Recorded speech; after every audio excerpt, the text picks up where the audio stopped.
की अध्यक्षता कर रहे आदरणीय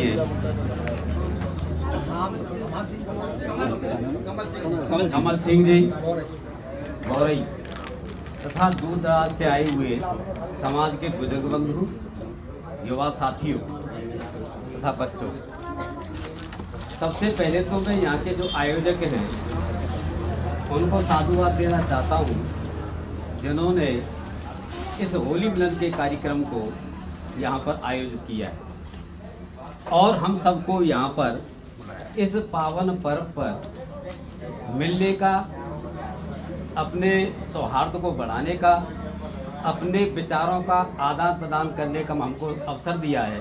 इसके लिए उनको बहुत बहुत धन्यवाद। ये अच्छी शुरुआत है। आज होली मिलन के कई जगह कार्यक्रम हैं। अभी 4 बजे हमें एक दूसरे कार्यक्रम में भी जाना है, वहाँ भी एक कार्यक्रम है। तो मेरा कहने का मतलब ये है, इस कार्यक्रम से ये लगता है कि हमारे समाज के जो युवा वर्ग हैं और बौरई जैसे गांव जिन्होंने ये आयोजन किया है, इसके लिए बहुत बहुत धन्यवाद। इस प्रकार के कार्यक्रम चलते रहने चाहिए। अब मैं धन्यवाद इसलिए देता हूँ कि भाई नए लोग आए।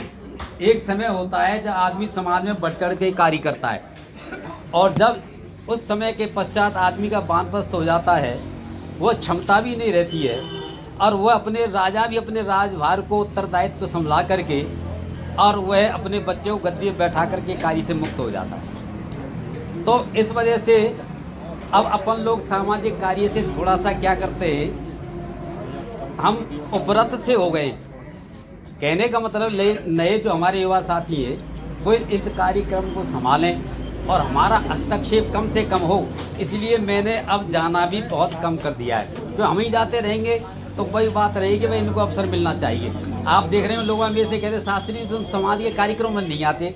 भैया मैंने मैं ही आऊँगा तो लोग सोचते शास्त्री जी ही समाज को संभालेंगे। सुनो मेरी अपनी बात, अब नए जो नए हैं उन्होंने ये संभाल लिया तो हम ही बने। होली का जो पर्व है वह प्रेम का है, सौहार्द का है कि हम सब मिल करके एक दूसरे के विचारों का आदान प्रदान करें। बच्चों बहुत बड़ा है, विद्या का एक सबसे पहला है सीखने का। विद्या 4 प्रकार से आती है, सुन लो। सबसे पहला है श्रवण, जो किसी बात को ध्यान से सुनता है, उस पर चिंतन और अमल करता है, यही विद्या स्थिर होती है। जो सुनता नहीं है वह कुछ नहीं है, देखते हुए नहीं देखता, सुनते हुए नहीं सुनता है। ध्यान अन्यत्र होता है, ध्यान के बिना कोई चीज़ ग्रहण नहीं होती। अब मैं अपनी बात बताता हूँ, क्योंकि ये जो दौर चल रहा है ये चुनावी दौर है। चाहे बुजुर्ग है चाहे बच्चा है, जो थोड़ा सा समाज में जागरूक है किसी भी समाज का, वह आजकल राजनीति में इंटरेस्ट लेने लग गया है। आज से 20, 30, 40 वर्ष पहले इस समाज में क्या किसी समाज में कोई इंटरेस्ट नहीं था। को हो निरप हमें क्या हानि, और गड्डिया क्या जाने बहाने की बात, ये कहावतें चली आ रही थी। ये बड़े आश्चर्य की बात थी। अब ऐसे जो मान्यताएं थी, ऐसी जो धारणाएं थी, वो आज खत्म हो गई हैं। अब हर व्यक्ति जागरूक है और अब वो बात गई राजा कौन बनेगा, राजा कौन बनेगा। राजा बनने के लिए हर जाति लाइन में खड़ी हुई है। और मैं धन्यवाद देता हूं कालीचरण जी को, इसलिए धन्यवाद देता हूं, लोकसभा क्षेत्र बहुत बड़ा है और मुझे पता है क्योंकि मैं खेड़ी में रहा था। तो भरतपुर का जो लोकसभा क्षेत्र था, उमरेण तक जो दिल्ली की रोड जाती है, सॉरी अलवर से जो जयपुर की रोड जाती है, उस रोड को भी पार कर जाता है, उमरेण तक क्षेत्र है। कितना लंबा क्षेत्र है आप बताइए। इतने बड़े क्षेत्र के लिए आप यहाँ पर सरपंच प्रधानी की बात तो छोड़िए, वार्ड पंच के लिए आदमी तैयार नहीं होता, चुनाव लड़ने के लिए नहीं होता था। पहले बड़ा मुश्किल हो जाता था, बड़ी कांटे की बात थी, हिम्मत नहीं जुटा पाता था। यदि कुछ लोग कहते थे साहब तुम या वार्ड पंच का चुनाव लड़ लो, तो हिम्मत नहीं होती साहब मेरी बस की नहीं है, कोई जबरदस्ती बना दे, बात दूसरी थी। लेकिन आज ये स्थिति है कि सरपंच भी बन रहे। देखो सरपंच अब लोग कहते हैं, मैं आपकी थोड़ी सी हीन भावना है, उस हीन भावना को दूर करना चाहता हूँ। लोगों में हीन भावना ऐसा हमारी जाति नहीं है, ध्यान देना इस बात को। हमारी संख्या कम है, जब संख्या कम है, ये नहीं है आप ऐसा सोच करके यदि राजनीति में आगे नहीं बढ़ेंगे, अपने दावेदारी प्रस्तुत नहीं करोगे, तो आप कभी भी वार्ड पंच, सरपंच, प्रधान, लोकसभा के मेंबर और विधानसभा के मेंबर नहीं बन सकते। आपको उदाहरण दे रहा हूं और आपकी बिरादरी का। आप बताओ हड़ौरा में बिरादरी कितनी है, या जो हड़ौरा की जो पंचायत है चितौगरी, उसमें आप कल्पना कीजिए उससे ज़्यादा तो मेरी बछामदी में है। हमारी 7 से 8 वोटें, जबकि माँ सबसे कम है हड़ौरा में। आप सब जानते, सबकी रिश्तेदारी हैं। लेकिन जब माँ सरपंच बन गया तो आप मन में से हीन भावना निकाल दो कि संख्या की बात नहीं है। आदमी को साथ संघर्षशील होना चाहिए और जिजीविसा होना चाहिए, और आदमी को कभी घबराने की जरूरत नहीं होनी चाहिए, और समाज से मिलकर के काम करना चाहिए और दूसरों की हर समय में हेल्प करनी चाहिए। मैंने एक चीज़ देखी और आप भी देखो, मैंने कभी भी, कोई कह नहीं सकता, शायद एक आध बार ऐसा हुआ हो, मैंने कभी भी रामचरण को अकेले नहीं देखा। उसकी मोटरसाइकिल पे एक न एक कोई हमेशा बैठा रहता था, और टोपी वाला वो शास्त्री था ना, वो तो मैंने हमेशा ही देखा, और हर समय कोर्ट कचहरी में घूमता रहा था। जब उसने सबका काम कराया, हर समय इसी में लगा रहता था, तब जीतते हैं। आप घर से बैठ के निकल के आगे साहब बन जाऊं मैं कलेक्टर, नहीं बनेगा। बन जाऊं मैं, कालीचंद जी मेहनत कर रहे हैं, बहुत दिन से लग रहे हैं, आपको पता नहीं है। इनके साथ एक राउंड तो हम ही मारे आए थे, सब जगह घूमे थे गाँव में। हमारे में जो पर्यवेक्षक था, लोकसभा का पर्यवेक्षक, जो यहाँ से रिपोर्ट देता है और आके आंकड़े प्रस्तुत करता है, सबकी नब्ज टटोलता है, उसकी मीटिंग में हमारे बछामदी हो चुकी है। सबसे पहली मीटिंग थी ना चंद मिन्ना जी की, ठीक है। वो हमारे साथ प्रोफेसर रहे, सीकर के हैं, लेकिन उनको लोकसभा प्रभारी बना रखा है, राजनीति में इंटरेस्ट लेते हैं। तो मेरा कहने का मतलब ये है, अब आप देखिए समाज की बात, जब समाज में हड़ौरा से सरपंची आ गई, तो आप ये देखिए कि जहाँ ज़्यादा संख्या है, मां नहीं आ सकती, आएगी जब आप केवल एक ही बिरादरी को लेकर के बैठ गांठ बांध लोगे कि यही से चुनाव लड़ना है, यही करेगी, यही वोट देगी। एक बिरादरी से कोई भी नहीं जीता है। आपको उदाहरण दे रहे हैं, यही उदाहरण है, और यही का उदाहरण देता हूँ, नदवई का देखता हूँ। नदवई में सबसे ज़्यादा कॉन्स्टिट्यूंसी में जाट हैं, और मैं कहता हूँ देख लो, और तुम्हारे राजा कृष्णेंद्र और दीपा वहाँ से हार गई पूरी तरह से, और संख्या सबसे ज़्यादा उन्हीं की। अब बताओ, जाति के बल पर ही जीत जाती तो कभी जिंदगी में सीख जाती क्या? इसलिए इसे निकाल दो। आपको दूसरी बिरादरियों में समान कैटेगरी की जो अपनी बिरादरी है, उन्हें भाईचारा बढ़ाना है, उनसे संपर्क साधना है, उनको जोड़ करके चलना है, तब राजनीति में आगे बढ़ा जाता है।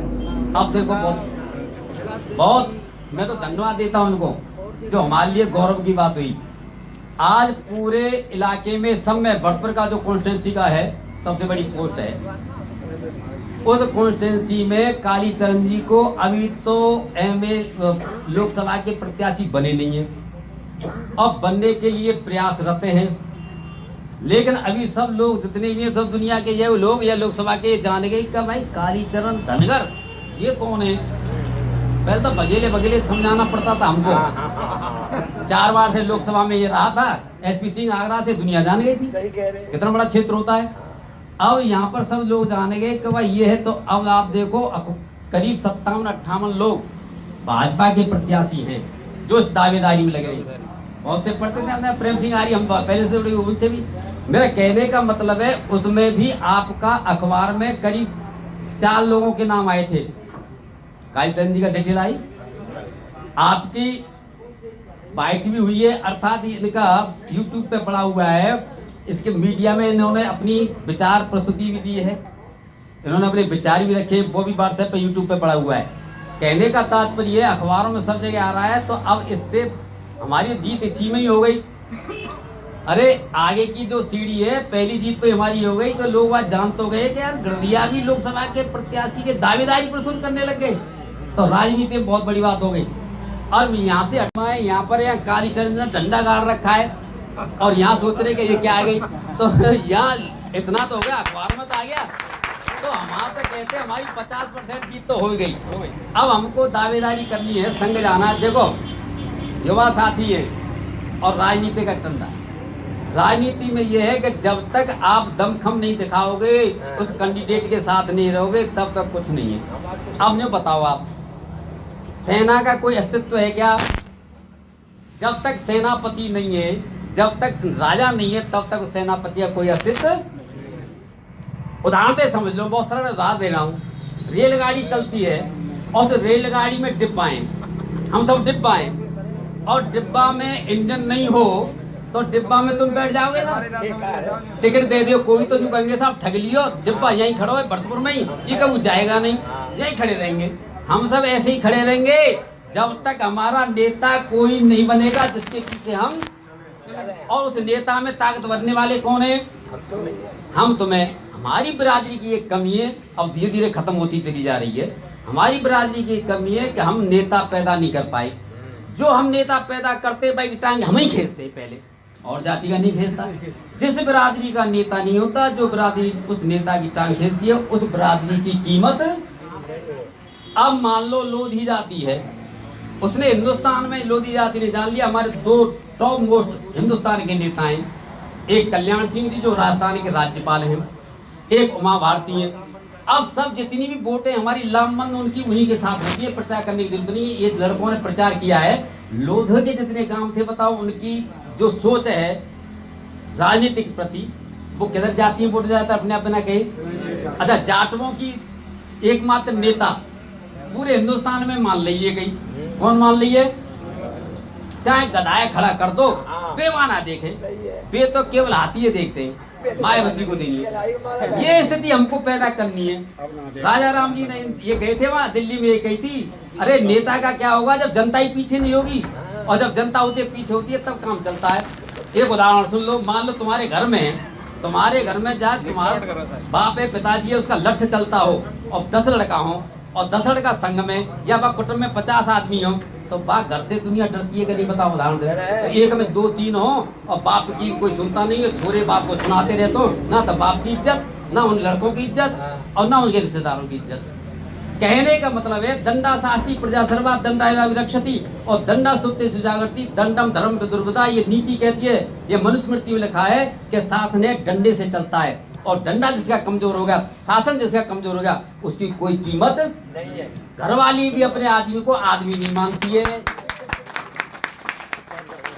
तो मैं अब शॉर्ट कर रहा हूँ, मेरी बात ये है, ज्यादा मैंने कह दिया लंबा टॉपिक चलते। असल में कहने का मतलब ये है, सब युवा बैठे हुए, बच्चे बैठे हुए हैं। मैं आपको बच्चों को ये कहना चाहता हूँ, केवल पढ़ाई से ही काम नहीं चलेगा। पढ़ाई के साथ साथ रोजाना टीवी को सुनो, अखबारों का पूरा पारायण करो, उसका जो संपादकीय उसको पढ़ो, और राजनीति किधर जा रही है और राजनीति में निचोड़ क्या आ रहा है और ये बात कहाँ तक जा रही है, इसका सबका अध्ययन करो। राजनीति से भी लोग क्या होते हैं बताओ? राजनीति से भी आदमी जागरूकता आती है, वो अपने अधिकारों का क्या करता है? प्रयोग करता है, उपभोग करता है। हम अपने अधिकारों का प्रयोग नहीं कर पाते, इतनी योजनाएं हमको पता ही नहीं, लेकिन जो 4 से 20 चालाक है वो योजनाओं का लाभ उठाते हैं। अब सबको जागरूक बनना, पढ़ने के साथ साथ हमेशा सावचेत रहना, समाचार पत्रों को पढ़ना, गावदू नहीं रहना। कलेक्टर बनता है ऐसा नहीं बनता कलेक्टर। आपको पता है जब IAS की परीक्षा होती है 10 लाख लड़का बैठते हैं ऑल ओवर इंडिया में से, और उसमें सबसे पहली परीक्षा कौन सी होती है बताओ? GK की, जनरल नॉलेज की। अरे पढ़ाइए तो बाद में देखें, तुम्हारे सब्जेक्ट है। सबसे पहले क्या होती है? जब जनरल नॉलेज हो जाएगी, सब चीज़ का ज्ञान होगा, उसमें से 10 लाख में से मुश्किल से 1 लाख पास होते हैं, और उसमें 1 लाख में भी जब दूसरा जो टेस्ट होता है लास्ट, उसमें 5000 पास होते हैं, और उस 5000 में तो जब इंटरव्यू होगा तब हमें 1000-2000 निकलते हैं। ये सब आपको पता है, बड़ी छलन करके निकलता है। अब बाबू जैसा मुझे नॉलेज नहीं है, बिना नॉलेज वाला चाहे कितना भी सब्जेक्ट में ज्ञान है, कलेक्टर नहीं बन सकता। कोई पूछ लेगा जी ये, और ऐसा चूतिया कलेक्टर होगा तो नीचे अधिकारी क्या मौज मारेंगे। अरे जब चौकीदार अच्छा होगा तो नीचे के क्या करेंगे? सावधान रहेगा। चौकीदार गाँव के सोएगा तो सब माले। खैर, कहने का मेरा मतलब ये है, अब मैं राजनीति थोड़ी सी यहाँ के समापन कर रहा हूँ। देखो अभी चुनाव हुआ था, और चुनाव हुआ, हमारी यहाँ की जो बिरादरी है, मैं धन्यवाद देता हूँ बिरादरी को। कैसे? देखो हमारी बिरादरी अलग अलग कॉन्स्टिट्यूंसी में बच गई। मुख्य कॉन्स्टिट्यूंसी हमारे यहाँ 2 ही है ज़्यादातर, जिसमें हमारी ताकत है, एक कुमेर और एक भरतपुर। अब कम कर दिया, एक और भरतपुर। अब इसमें बस खत्म कर रहा हूँ, यहीं लाके खत्म करूँगा ना। अब खत्म, अब ये स्थिति है भरतपुर की और यहाँ की थी। अब यहाँ पर लोगों ने आपको बताते हैं कि हमारी जो जाति की जो वोट है वो सब लोगों की ज़्यादातर एक साथ गए। जितना समाज ने कह दिया कि इधर देना है तो उसके साथ गए, और किसी दूसरी कॉन्स्टिट्यूंसी में कह दिया इधर देना तो उसके साथ गए। इसका संदेश ऊपर तक गया है, इसका संदेश ऊपर तक गया है। मुझे एक व्यक्ति ने ऐसा ग्वालियर टाइप का, लेबर टाइप का ने बताई कि मैं वहाँ मिलने गया था तो वो एमएलए हारा हुआ जो कह रहा था कि अब गडरिया ने हरा दिया, बस हमारी जीत है यही बात। जब यूँ तो जान गया क्या गडरिया हरा सकते हो और जिता सकते हो क्या, अब जो मुझको वोट दे दें माने के साथ देंगे, बिल्कुल देंगे, लेकिन मुँह को 20% आई है और सुभाष जी को 80% आई है। और शब्द नाम नहीं बताऊंगा, उस व्यक्ति को बता दूंगा, पल्लेदारी करता है। जो व्यक्ति पल्लेदारों से, जो नेता एमएलए यहाँ का 4 बार थे 3 बार थे, वो इस बात को कह रहा है तो हमारी तो यही से आत्मा प्रसन्न। अब ये चुनाव आ गया हमारा, अब ये चुनाव आ गया तो हमारे अपनी बरादरी को तो कहना ही नहीं है भाई, ये तो देंगे ही देंगे, क्यों नहीं प्रचार करते रहेंगे दूसरे से जीतेंगे। ये तो आएंगे, इनको क्या कहने, घर के आदमी के सर चल तू नौते पे, बच्चा को नौतो दिया जाएगा, लड़का 4 अलग अलग रह गए तो क्यों जी बाहर के को देना पड़ता है। तो मेरा कहने का मतलब है यहाँ के बरादरी के कार्यचरण लगे हुए, और जब तक इनके साथ आप पूरे अपना संगठन मजबूती का नहीं दिखाएंगे, बाहर के जो आने वाले नेता जो सर्वे करने आते हैं, तब तक हमारी कीमत का आकलन नहीं होगा।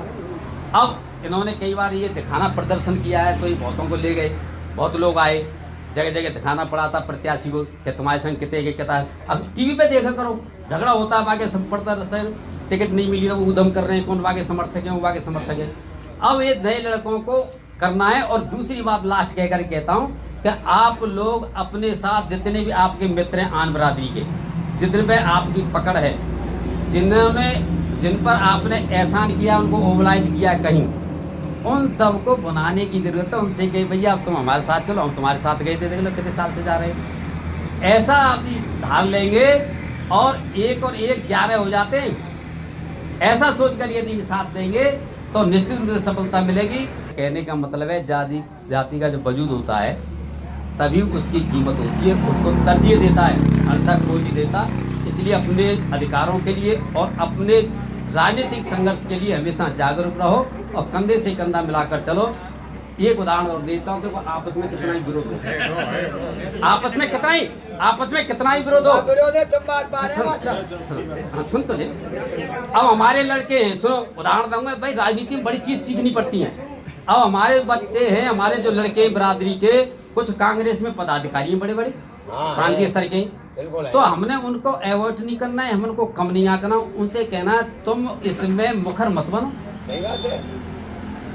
जब इधर की आप चुप पड़ जाओ। जैसे अब है बहुत बड़े पदाधिकारी भाजपा के भी, जब कांग्रेस की बात आई और भाई ऐसे सब जरूरत पड़ी तो वो साइलेंट करते, तो अंडरग्राउंड हो जाओ, विरोध नहीं करना है। इसका उदाहरण, इसका ये हमारा संदेश गया है, ये भी बहुत तारीफे काबिल है, ऐसा हुआ है और इसी को अपना के रहना चाहिए। हमारे तो गुरु जी उपदेश देते थे कि एक देश छोटा था, जब कोई प्रदर्शन करता, बाहर का राजा आता था तो क्या करता था, उसी सेना को निकालता था, ये मेरी सेना है, और यूँ घुमाता था, बीच में आड़ लग रही थी तो उन्हीं में ड्रेस की व्यवस्था कर रखी थी, और ड्रेस बदल के कर देते। 1000 आदमी है, 10,000 तक लाइन नहीं, बहुत बड़ी बहुत है, कपड़ा बदल के घूम के आ रही साहब।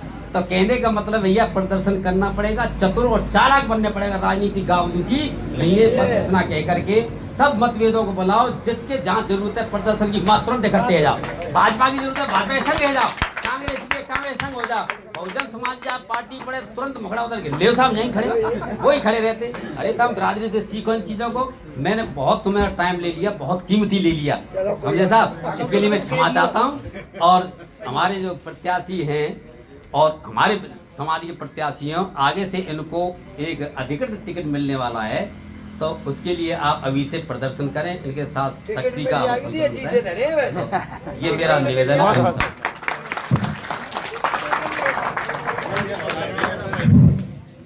बहुत बहुत धन्यवाद डॉक्टर साहब, क्योंकि आप के लिए बोलना तो कोई बड़ी मायने नहीं रखता है, क्योंकि आप PhD हैं, डॉक्टर हैं,